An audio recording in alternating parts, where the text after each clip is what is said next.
At the Austrian Grand Prix a few months back, during the sprint race, we saw something we never thought we'd see. It was a Mercedes Formula 1 car struggling to overtake a HAAS car.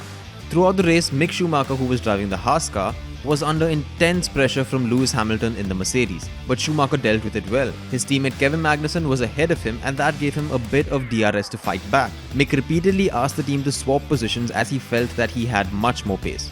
But that never happened. Hamilton finally overtook Schumacher a few laps later after he lost DRS from Magnussen. After the sprint race, Schumacher said he could have scored points if he was allowed to overtake, and that he hoped Kevin Magnussen would fall back during the race. However, in a recent interview, his team's chief engineer, Mr. Komatsu, has revealed that the HAAS team was not at all happy with his attitude during the sprint race. They felt that Mick Schumacher was way too obsessed with beating his teammate and not with helping the team out. He said, "We talked about the sprint race and about how we were going to approach it as a team, but what he did was not so great, and what he said afterwards wasn't so great either."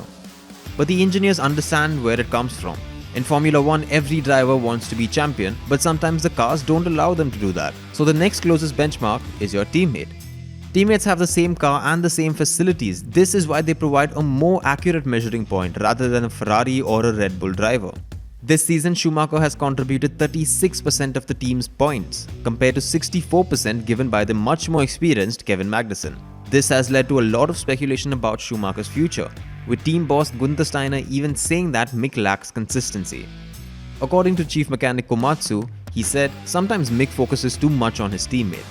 Then I tell him, look, Kevin really likes to help you, and he tells you things that he would never have told his teammate Romain Grosjean before. And then Mick thinks and realizes that the most important thing for the team is to move forward in the Constructors' Championship." This season, Formula 1 has been called the silly season. You never know who will the next driver be to lose their seat. But if it is Schumacher, where do you think he will go from here? Let us know in the comments below. And as always, stay tuned to Fervent Motorsports as we bring you the best of motorsport action.